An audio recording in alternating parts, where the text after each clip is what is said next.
Assalamu Alaikum. Hi friends, எல்லாரும் எப்படி இருக்கீங்க? வீடியோ போட்டு ரொம்ப நாள் ஆகுது. உங்கள் வீடியோக்காக வெயிட் பண்ணிட்டு இருக்கோம்க்கா, சீக்கிரமாக வீடியோ அப்லோட் பண்ணுங்கன்னு சொல்லிட்டு நிறைய பேர் கமெண்ட் பண்ணியிருந்தீங்க. இவ்வளோ நாள் வெயிட் பண்ணதுக்காக அவங்க எல்லாருக்குமே நான் ரொம்ப தேங்க்ஸ் சொல்லிக்கிறேன். இன்றைக்கி பார்த்தீங்கன்னா நீங்கள் எதிர்பார்த்த மாதிரி ரொம்ப சூப்பரான ஒரு ரெசிபியோட தான் வந்திருக்கேன். இந்த ஈதுக்கு ஸ்பெஷல் பிரியாணி ரெசிபி தான் நம்ம பார்க்க போகிறோம். ஈதுக்கு பார்த்தீங்கன்னா எல்லாருமே உங்கவுங்க ஸ்டைலில் பிரியாணி வீட்டில் ட்ரை பண்ணுவீங்க. கண்டிப்பாக இந்த டைம் எனக்காக ஒரு தடவை இந்த பிரியாணி ரெசிபியை இந்த ஈதுக்கு உங்கள் வீட்டில் ட்ரை பண்ணி பாருங்கள். ரொம்ப சூப்பரான ஒரு ரெசிபி. நார்மல் பிரியாணி செய்கிற மாதிரி செய்யாமல் சிக்கன் பொரிச்சு எடுத்துகிட்டு கீ ரைஸ் செஞ்சு அதுக்கப்புறமா மசாலாவோட மிக்ஸ் பண்ண போகிறோம். சாப்பிட்றதுக்கு அவ்வளோ சூப்பராக இருக்கும். இன்றைக்கி நம்ம செய்ய போகிற பிரியாணி கேரளா கண்ணூர் ஸ்பெஷல் தலசேரி சிக்கன் தம் பிரியாணி ரெசிபி தான் பார்க்க போகிறோம். அதுக்கு பார்த்தீங்கன்னா 2 கிலோ அளவுக்கு மீடியம் சிக்கனை மீடியம் சைஸாக கட் பண்ணிவிட்டு நல்லா அலசி தண்ணி வடிய விட்டு எடுத்து வச்சுருக்கேன். இது கூட 1 டீஸ்பூன் மிளகாய்த்தூள், 1/4 டீஸ்பூன் மஞ்சள் தூள், தேவையான அளவுக்கு உப்பு, 1/2 டீஸ்பூன் அளவுக்கு இஞ்சி பூண்டு பேஸ்ட் ஆட் பண்ணி நல்லா மிக்ஸ் பண்ணி எடுத்திருக்கேன். ஃபஸ்ட்டு நம்ம மேக்னேஷன் பண்ணி வைக்கணும் சிக்கனை. அப்போ தான் டேஸ்ட் நல்லாயிருக்கும். 8 பெரிய வெங்காயத்தை ஸ்லைஸ் பண்ணி எடுத்திருக்கேன். 5 விரல் அடங்குற மாதிரி புதினா, 5 விரல் அடங்குற மாதிரி கொத்தமல்லி, 7-8 பச்சை மிளகாய் எடுத்திருக்கேன். நெக்ஸ்ட்டு 4 மீடியம் சைஸ் அளவுக்கு தக்காளியை ஸ்லைஸ் பண்ணி எடுத்திருக்கேன். பாக்கி எல்லா இன்க்ரீடியன்ஸுமே போடும்போது நான் சொல்கிறேன். இப்போ சிக்கனை ஃபஸ்ட்டு நம்ம பொரிச்சு எடுத்துக்கணும். அதுக்கு சிக்கன் பொரிக்கிறதுக்காக நான் எண்ணெய் ஹீட் பண்ணி எடுத்திருக்கேன். எண்ணெய் பார்த்தீங்கன்னா கொஞ்சம் தாராளமாகவே எடுத்துக்கோங்க. அப்போ தான் சிக்கன் பொரிக்கிறதுக்கு நல்லாயிருக்கும். இப்போ ஊற வச்சுருக்க சிக்கன் பார்த்திங்கன்னா நம்ம எண்ணெயோடு சேர்த்துட்டு இதை 3/4 பாகத்துக்கு பொரித்து எடுத்துக்கணும். ரொம்ப அதிகமாக ஃப்ரை பண்ணிடக்கூடாது. ஸோ 3/4 வாசி ஃப்ரை பண்ணி எடுத்துக்கோங்க. இப்போ பிரியாணி மசாலா செய்கிறதுக்காக ஒரு பாத்திரத்தில் 4 டேபிள் ஸ்பூன் அளவுக்கு நான் தேங்காய் சேர்த்துருக்கேன். இந்த பாத்திரத்தில் நீங்கள் பிரியாணியை தம் போட போகிறீங்களோ அந்த பாத்திரம் எடுத்துக்கோங்க. இப்போ இதில் 4 டேபிள் ஸ்பூன் அளவுக்கு நான் தேங்காய் ஆட் பண்ணியிருக்கேன். தேங்காய் நெல்லை செய்யும்போது தான் அந்த ரியல் டேஸ்ட்டு கிடைக்கும். ஸோ கண்டிப்பாக தேங்காய் நெல்லே செஞ்சுக்கோங்க. இப்போ எண்ணெய் நல்லா ஹீட் ஆனதுக்கப்புறமா இதில் ஹோல் ஸ்பைசஸ் நம்ம ஆட் பண்ண போகிறோம். அதாவது பட்டை 3 பீஸ், அதுக்கப்புறம் ஒரே ஒரு ஸ்டார் பூ, 4 ஏலக்காய், 5-6 கிராம்பு, இது கூட கொஞ்சம் போல் ஜாவித்ரி ஆட் பண்ணியிருக்கேன். ஜாவித்ரி ரொம்ப அதிகமாக சேர்க்கணும்னா லைட்டாக ஒரு வாசனைக்காக மட்டும் கொஞ்சமாக சேர்த்துருக்கேன். இது கூடவே 2 பே லீஃப் ஆட் பண்ணி இதெல்லாமே நல்லா பொரிய விட்டுக்கோங்க. இது எல்லாமே நல்லா பொரிஞ்சதுக்கப்புறமா இப்போ நம்ம கட் பண்ணி வச்சுருக்க ஆனியன் சேர்த்துக்கணும். ஆனியன் பார்த்திங்கன்னா நான் 8 பெரிய வெங்காயம் ஸ்லைஸ் பண்ணி எடுத்திருந்தேன். இதில் 7 பெரிய வெங்காயம் மட்டும் ஆட் பண்ணிவிட்டு பாக்கி ஒரு பெரிய வெங்காயத்தை ஒரு பெரிய வெங்காயம் அளவு இருக்கிற மாதிரி தனியாக எடுத்து வச்சுக்கோங்க. அது கடைசி நம்ம கார்னிஷிங்காக சேர்த்துக்கணும். இப்போ பார்த்திங்கன்னா இந்த வெங்காயம் நமக்கு நல்லா வதங்கி வரணும். இது வதங்குற கேப்பில் பார்த்தீங்கன்னா நமக்கு சிக்கன் ஃப்ரை ஆயிடுச்சு அப்படின்னு சொல்லிட்டு பார்க்கலாம். சிக்கன் ஏற்கனவே ஃப்ரை பண்ண போட்டிருக்கோம் இல்லையா, ஸோ அதை ஃப்ரை ஆயிருக்கான்னு பார்த்துக்கலாம். நான் இந்த பிரியாணிக்கு பார்த்தீங்கன்னா சிக்கனை ஃப்ரை பண்ணிவிட்டு அதே ஆயிலே நீங்கள் பிரியாணி செஞ்சாலுமே டேஸ்ட் நல்லாயிருக்கும். ஆனால் எனக்கு டைம் ஆகுதுன்னு சொல்லிவிட்டு நான் ஒரு அடுப்பில் மசாலா ரெடி பண்ணிக்க போகிறேன், இன்னொரு அடுப்பில் சிக்கன் ஃப்ரை பண்ணிகிட்ருக்கேன். இப்போ ஒரு பேட்ச் சிக்கன் ஃப்ரை ஆகிடுச்சு. சிக்கன் ரொம்ப கிறிஸ்பியாக முறுமுறுன்னெலாம் ஃப்ரை பண்ணிடக்கூடாதுங்க. 3/4 வாசி வேக்காடுன்னு சொல்லுவோம் இல்லையா, அந்த மாதிரி ஃப்ரை பண்ணி எடுத்துக்கோங்க. இப்போ செகண்ட் பேஜும் ஃப்ரை பண்ணிகிட்ருக்கேன். இந்த சைடு பார்த்தீங்கன்னா வெங்காயம் நமக்கு நல்லா வதங்கியிருக்கு. இது ரொம்ப கோல்டன் ப்ரௌன் ஆகணும் அப்படின்னு சொல்லிட்டு அவசியம் இல்லை. லைட்டாக டிரான்ஸ்பரண்ட் ஆனாலே போதும். அதாவது லைட்டான கோல்டன் ப்ரௌன் வரும் இல்லையா, அந்த ஸ்டைல்லே நம்ம கட் பண்ணி வச்சுருக்க தக்காளி ஆட் பண்ணிக்கலாம். தக்காளி பார்த்திங்கன்னா நான் 4 மீடியம் சைஸ் அளவுக்கு தக்காளி கட் பண்ணி எடுத்திருந்தேன். அதையும் சேர்த்துட்டு தக்காளி நல்லா மசிஞ்சு வர அளவுக்கு வதக்கிக்கோங்க. இப்போ இந்த தக்காளி வதங்குறதுக்காக பார்த்திங்கன்னா நான் இந்த மசாலாவுக்கு தேவையான அளவுக்கு கல்லுப்பு ஆட் பண்ணிக்கிட்டேன். உப்பு ஆட் பண்ணதுக்கப்புறமா நல்லா மிக்ஸ் பண்ணிக்கோங்க. தக்காளி நல்லா வதங்கி வரட்டும். இப்போது தக்காளி நல்லாவே மேஷ் ஆகிடுச்சு. தக்காளி இந்த அளவுக்கு வதங்கி வந்ததுக்கப்புறமா இப்போ இது கூட இஞ்சி பூண்டு பேஸ்ட் ஆட் பண்ணிக்கலாம். நான் 4 டீஸ்பூன் அளவுக்கு இஞ்சி பூண்டு பேஸ்ட் ஆட் பண்ணிக்கிறேன். இதுக்கு மேலே அதிகமாக சேர்த்துற வேணாம். இஞ்சி பூண்டு பேஸ்ட்டாக சேர்க்க விருப்பம் இல்லை அப்படின்னு நினச்சிங்கன்னா இஞ்சி பூண்டு நீங்கள் இடித்து கூட ஆட் பண்ணிக்கலாம். அதுவுமே ஃப்ளேவர் ரொம்ப நல்லாயிருக்கும். இப்போ இஞ்சி பூண்டு பேஸ்ட் ஆட் பண்ணிவிட்டு 1/2 டீஸ்பூன் அளவுக்கு நான் மஞ்சள் தூள் ஆட் பண்ணியிருக்கேன். மஞ்சள் தூளும் சேர்த்துட்டு இந்த மசாலாவை நல்லா மிக்ஸ் பண்ணிக்கோங்க. இஞ்சி பூண்டோட பச்சை ஸ்மெல் நல்லா போகணும். இஞ்சி பூண்டோட பச்சை ஸ்மெல் நல்லா போனதுக்கப்புறமா இப்போ இது கூட நம்ம எடுத்து வச்சுருந்து புதினா கொத்தமல்லி ஆட் பண்ணிக்கலாம். இது கூட ஒரு 2-3 பச்சை மிளகாய் மட்டும் இந்த ஸ்டைலில் ஆட் பண்ணிக்கலாம். புதினா பார்த்திங்கன்னா 5 விரல் அடங்குற மாதிரியும் கொத்தமல்லி 5 விரல் அடங்குற மாதிரி மட்டும்தான் சேர்க்கணும். அதிகமாக சேர்த்துடக்கூடாது. இப்போ இது எல்லாத்தையுமே சேர்த்து நல்லா மிக்ஸ் பண்ணிக்கோங்க. இது கூட ஃப்ளேவருக்காக நான் ஒரு 2-3 பீஸ் அளவுக்கு பச்சையாக இருக்க சிக்கன் ஆட் பண்ணிக்கிறேன். உங்களுக்கு வேணாம்னு நினச்சிங்கன்னா தாராளமாக ஸ்கிப் பண்ணிக்கோங்க. இப்போ இதெல்லாமே சேர்த்து நல்லா மிக்ஸ் பண்ணியாச்சு. எண்ணெய் பிரிஞ்சு வர வரைக்கும் வதக்கிக்கோங்க. எண்ணெய் பிரிஞ்சு வந்ததுக்கப்புறமா இது கூட வந்து 2 டீஸ்பூன் அளவுக்கு நான் மிளகுத்தூள் ஆட் பண்ணிக்கிறேன். இந்த பிரியாணிக்கு வந்து மிளகுத்தூளோட காரமும் பச்சை மிளகாவோட காரமும் மட்டும்தான் இருக்க போது. மிளகாத்தூள் எதுவும் சேர்க்க போகிறதில்ல. ஸோ மிளகுத்தூள் வந்து உங்கள் காரத்தை பொறுத்து ஆட் பண்ணிக்கோங்க. மிளகுத்தூள் சேர்த்து நல்லா மிக்ஸ் பண்ணியாச்சு. இந்த டைமில் நம்ம ஏற்கனவே பொரித்து வச்சுருந்தோம் இல்லையா சிக்கன், அதை வந்து இது கூட ஆட் பண்ணிக்கலாம். சிக்கன் வந்து எதனால் பொரித்து ஆட் பண்ணுறோம் அப்படின்னு பார்த்தீங்கன்னா, பிரியாணி வந்து ரொம்ப சூப்பராக இருக்கும். சிக்கன் வந்து சாப்பிட்றதுக்கு நல்லா சாஃப்டாகவும் இருக்கும், டேஸ்ட்டும் ரொம்ப நல்லாயிருக்கும். பச்சையாக நீங்கள் சேர்த்து செஞ்சீங்க அப்படின்னா அந்தளவுக்கு டேஸ்ட் இருக்காது. ஸோ இந்த மாதிரி கண்டிப்பாக ட்ரை பண்ணி பாருங்கள். இப்போ சிக்கனை சேர்த்து நல்லா மிக்ஸ் பண்ணியாச்சு. இது கூட நம்ம பாக்கி இருக்கிற பச்சை மிளகாவை ஆட் பண்ணிக்கலாம். நான் மறுபடியும் பார்த்தீங்கன்னா ஒரு 7-8 பச்சை மிளகா ஆட் பண்ணியிருக்கேன்.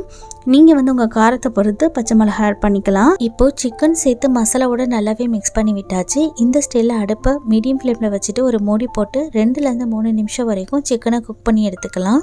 அதாவது அந்த மசாலாவில் இருக்கிற எண்ணெய் வந்து தனியாக பிரிஞ்சு வரணும், அது வரைக்கும் குக் பண்ணிக்கோங்க.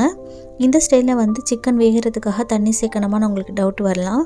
சிக்கன் வந்து ஏற்கனவே நம்ம பொரிச்சு தான் எடுத்துருக்கோம். ஸோ வேகணும் அப்படின்னு அவசியம் இருக்காது. அது மட்டும் இல்லாமல் இந்த மசாலா நமக்கு வந்து ட்ரையாக தான் இருக்கணும். ஸோ தண்ணி எதுவும் சேர்த்துற வேணாம். உங்களுக்கு வந்து அடிப்பிடிக்கிற மாதிரி மட்டும் ஃபீலாக இருந்துச்சு அப்படின்னா லைட்டாக தண்ணி தெளித்து விட்டு குக் பண்ணிக்கோங்க. இப்போ பார்த்தீங்கன்னா மசாலாவில் இருக்க எண்ணெய் நல்லா பிரிஞ்சு வந்திருக்கு. ஸோ இந்த ஸ்டைலில் வந்து நான் 1 டீஸ்பூன் அளவுக்கு பிரியாணி கரம் மசாலா ஆட் பண்ணியிருக்கேன். அதாவது இந்த தலசேரி பிரியாணிக்கு வந்துட்டு ஒரு ஸ்பெஷல் மசாலா பவுடர் அரைச்சி ஆட் பண்ணணும். அந்த மசாலா எப்படி அரைக்கணும்னு சொல்லிட்டு ஏற்கனவே நான் வந்துட்டு Thalassery mutton biryani recipe upload பண்ணியிருக்கேன். அந்த வீடியோவில் வந்து ஃபுல் டீட்டெயில்ஸாக மசாலா அரைக்கிறத பற்றி சொல்லியிருப்பேன். அதோட லிங்க்கை டிஸ்கிரிப்ஷனில் கொடுக்குறேன், தேவைப்படுறவங்க செக் பண்ணிக்கோங்க. மசாலா சேர்த்ததுக்கப்புறமா நல்லா மிக்ஸ் பண்ணி விட்டுட்டேன். கொஞ்சம் போல் வந்து சுடு தண்ணியை சூடு பண்ணி தனியாக எடுத்து வச்சுருக்கேன், அதாவது இந்த ரைஸோடு சேர்க்குறதுக்கு. இப்போ வந்து நம்ம கீ ரைஸ் செய்ய போகிறோம். அதுக்கு வந்து ஒரு பெரிய பாத்திரத்தில் 2 டேபிள் ஸ்பூன் அளவுக்கு தேங்காய் எண்ணெய் சேர்த்துருக்கேன். எண்ணெய் நல்லா ஹீட் ஆனதுக்கப்புறமா ஏற்கனவே வந்து ஒரு பெரிய வெங்காயத்தை கட் பண்ணி தனியாக வச்சுருந்தோம் இல்லையா, ஸோ அந்த பெரிய வெங்காயத்தை இது கூட சேர்த்துட்டு நல்லா வந்து மிக்ஸ் பண்ணிக்கணும்.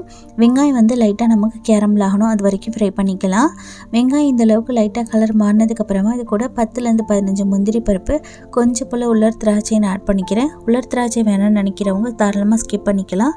ஆனால் முந்திரி வந்து கண்டிப்பாக சேர்த்துக்கோங்க, டேஸ்ட்டு ரொம்ப நல்லாயிருக்கும்.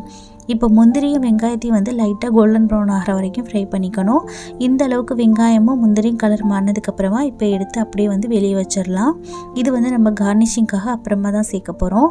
ஸோ இப்போ மறுபடியும் அதே ஆயிலில் பார்த்தீங்கன்னா 2 டேபிள் ஸ்பூன் அளவுக்கு நான் நெய்யும் சேர்த்துக்கிறேன். இது கூட வந்து ஹோல் கரம் மசாலா ஆட் பண்ணிக்கலாம்.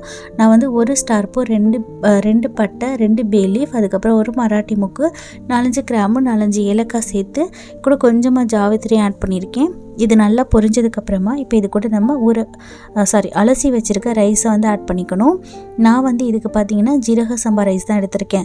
கேரளா பிரியாணி அப்படின்னாலே ஜீரக சம்பா ரைஸில் செஞ்சால் தான் டேஸ்ட் நல்லாயிருக்கும். இப்போ ஜீரக சம்பா ரைஸ் பார்த்தீங்கன்னா ஊற வைக்கணும் அப்படின்னு அவசியம் கிடையாதுங்க. இதை ஜஸ்ட்டு வாஷ் பண்ணிவிட்டு 2-3 தண்ணி சுத்தமாக வடிய விட்டுட்டு அப்படியே எடுத்து அந்த அரிசியை இந்த நெய்யோடு ஆட் பண்ணிக்கோங்க. நெய்யோடு ஆட் பண்ணிவிட்டு நல்லா இந்த மாதிரி வறுத்து எடுக்கணும். இந்த மாதிரி வறுத்த அரிசியை வந்து வறுத்து செய்யும்போது இந்த கீ ரைஸோட டேஸ்ட் பார்த்தீங்கன்னா ரொம்ப சூப்பராக இருக்கும். இந்த கீ ரைஸை அப்படியே பிரியாணியோட சேர்க்கும் போதும் டேஸ்ட் வந்து ரொம்ப நல்லாயிருக்கும். ஸோ இந்த மாதிரி ட்ரை பண்ணி பாருங்கள். இப்போ அரிசியை பார்த்தீங்கன்னா உடையாத அளவுக்கு பொறுமையாக மிக்ஸ் பண்ணி விட்டுக்கணும். அடுப்பை லோ ஃப்ளேம் டு மீடியம் ஃப்ளேமில் வச்சுட்டு இந்த மாதிரி குக் பண்ணிக்கோங்க. அரிசி வந்துட்டு நமக்கு ஈரப்பதம் போகிற வரைக்கும் வறுத்து எடுத்துக்கணும். இதுதான் வந்து இதோட பதம். உங்களுக்கு வந்து இந்த மாதிரி அரிசி வறுத்தெடுத்து செய்ய தெரியல அப்படின்னா அரிசியை வந்து வறுத்தெடுக்காமல் ஊற வச்சு கூட நம்ம தண்ணியை சூடு பண்ணி சேர்த்துக்கலாம். அதுவும் வந்து ஈஸியான மெத்தடு தான். ஸோ அந்த மாதிரி வந்து நான் இன்னொரு நாளைக்கு வீடியோ அப்லோட் பண்ணுறேன். இப்போ பார்த்தீங்கன்னா அரிசியை வந்து நல்லா ஈரப்பதம் போகிற வரைக்கும் நான் வறுத்து எடுத்துக்கிட்டு, வறுத்த அரிசியில் பார்த்தீங்கன்னா நம்ம வந்து கொதிக்கிற தண்ணியை ஆட் பண்ணிக்கணும்.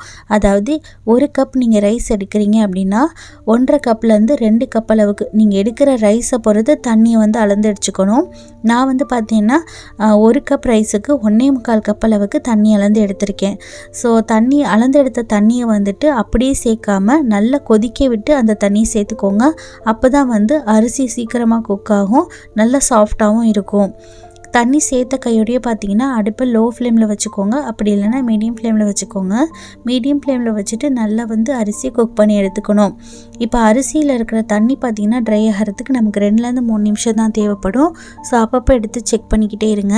தண்ணி நல்லா ட்ரை ஆனதுக்கப்புறமா மூடி போட்டு அரிசியை 10 நிமிஷம் வரைக்கும் தம் போட்டு எடுத்துக்கோங்க. இப்போது அரிசி பார்த்திங்கன்னா முக்கால்வாசி நல்லா வெந்ததுக்கப்புறமா இது கூட வந்துட்டு நான் ஒரு பாதி கேரட்டை வந்து பொடிசாக கட் பண்ணி சேர்த்துக்கிறேன். இது வந்து பார்க்குறதுக்கு நல்லா கலர்ஃபுல்லாக இருக்கும், அதுக்காக தான்.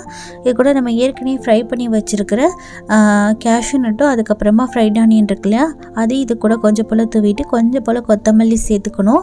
இதுக்கு மேலே இந்த பிரியாணிக்குன்னு நம்ம ஸ்பெஷலாக மசாலா அரைச்சி வச்சுருக்கோம் இல்லையா, அந்த மசாலாலேருந்து 1.5 டீஸ்பூன் அளவுக்கு நான் தூவி விட்டுருக்கிறேன். இது நல்லா ஃப்ளேவராக இருக்கும். அரிசி வேகும் போதே நான் வந்து உப்பு சேர்த்துட்டேன், சாரிங்க அதை சொல்ல மறந்துட்டேன்.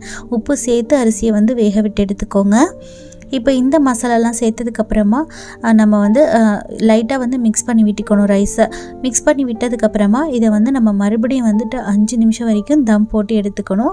அப்போ தான் வந்து அரிசி நல்லா மலர்ந்து நல்லா சாஃப்டாக குக் ஆகி வரும். அவ்வளோதாங்க, சூப்பரான கேரளா ஸ்டைல் கீ ரைஸ் வந்து ரெடி ஆகிடுச்சு. கீ ரைஸ் அப்படின்னாலே அவங்க இந்த மாதிரி தான் செய்வாங்க. ஸோ இந்த மாதிரி ட்ரை பண்ணி பாருங்கள். இந்த கீ ரைஸ் சாப்பிட்றதுக்கு நல்ல வாசமனமாக ரொம்ப சூப்பராக இருக்கும். இப்போ வந்துட்டு இதை மூடி போட்டு அடுப்பை ஆஃப் பண்ணிடுங்க. இதை நம்ம வந்து மசாலாவோட சேர்த்து தம் போட்டுக்கலாம். அதுக்கிடையில் வந்து நான் பிரியாணிக்கு நல்ல கலர் கொடுக்கறதுக்காக கொஞ்சமாக திக்கான புளிப்பில்லாத தயிர் எடுத்திருக்கேன். கொஞ்சமாக மஞ்சள் தூள் சேர்த்து இதை தனியாக பீட் பண்ணி வச்சுக்கோங்க.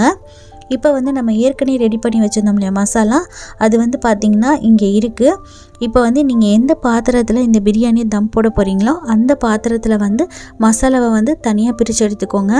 நான் வந்து இன்னொரு பாத்திரத்தில் கொஞ்சம் போல் மசாலாவை தனியாக எடுத்து வச்சுருக்கேன். நான் வந்து 2 லேயராக செய்ய போகிறேன். உங்களுக்கு எத்தனை லேயர் வந்து வேணுமோ அதுக்கு தகுந்த மாதிரி மசாலாவை தனியாக எடுத்து ஒரு பாத்திரத்தில் வச்சுக்கோங்க. இப்போ நம்ம ஏற்கனவே ரெடி பண்ணி வச்சுருந்தோம் இல்லையா கீ ரைஸ், அதை வந்து சிக்கன் மசாலாவோட கொஞ்சம் போல் ஒரு லேயராக சேர்த்துக்கணும். அப்போ நம்ம தயிர் வந்து மஞ்சள் தூள் சேர்த்து மிக்ஸ் பண்ணி வச்சுருந்தோம் இல்லையா, அந்த தயிரை கொஞ்சம் போல் சேர்த்துட்டு நம்ம பிரியாணி மசாலா அரைச்சி வச்சுருந்தோம் இல்லையா, அதை வந்து கொஞ்சமாக தூவி விட்டுக்கணும். உங்கள்கிட்ட ஃப்ரைட் ஆனியன் முந்திரி இதெல்லாம் இருந்துச்சு அப்படின்னா அதையுமே வந்து ஒரு லேயர் போட்டுக்கோங்க. ஸோ நம்ம லேயர் வந்து அடுக்குவோம் இல்லையா பிரியாணிக்கு, அதே மாதிரி தான். அப்புறமா கொஞ்சம் போல் கீ ரைஸ் வச்சுட்டு இதுக்கு மேலே மறுபடியும் கொஞ்சம் போல் தயிர் வந்து ஆட் பண்ணிக்கிறேன். தயிர் வந்து சேர்க்கணுமா கண்டிப்பாக அப்படின்னு கேட்டால் அப்படி கிடையாதுங்க. உங்கள்கிட்ட எல்லோ ஃபுட் கலர் இல்லை ரெட் ஃபுட் கலர் எது இருந்தாலுமே அது கூட சேர்த்துக்கலாம். நான் வந்து மஞ்சள் தூள் வந்து மிக்ஸ் பண்ணி வச்சுருக்கேன். இப்போ மறுபடியும் சேம் அதே மெத்தடு தான். கொஞ்சம் போல் மசாலா தூவிட்டு கொஞ்சமாக கேரட் தூவி விட்டுருக்கேன். அதுக்கப்புறமா ஃப்ரைட் ஆனியன் வந்து லாஸ்ட் லேயராக வச்சுருக்கேன். அப்புறமா முந்திரி வச்சுருக்கேன். அவ்வளோதாங்க. இதை அப்படியே நம்ம வந்து தம் போட்டு எடுத்துக்க வேண்டிதான். அடுப்பை லோ ஃப்ளேமில் வச்சு 20 நிமிஷம் வரைக்கும் நான் தம் போட்டு எடுத்துக்க போகிறேன். இப்போ கீ ரைஸை வந்து இந்த மசாலாவோட நான் நல்லா வந்து லேயர் பண்ணிட்டேன். கடைசியாக வந்து கார்னிஷிங்காக கொஞ்சம் போல் முந்திரி ஃப்ரைட் ஆனியன் தூவி விட்டுட்டு ஃபாயில் பேப்பர் போட்டு கவர் பண்ணி இந்த ஒரு 20 நிமிஷம் வரைக்கும் நான் தம் போட்டு எடுத்துக்கிட்டேன். தம் போட்டு எடுத்ததுக்கப்புறமா இதை ஓப்பன் பண்ணி பார்த்தோம் அப்படின்னா சுட சுட சூப்பரான கேரளா கண்ணூர் ஸ்டைல் தலசேரி சிக்கன் தம் பிரியாணி வந்து ரெடி ஆகிடும்.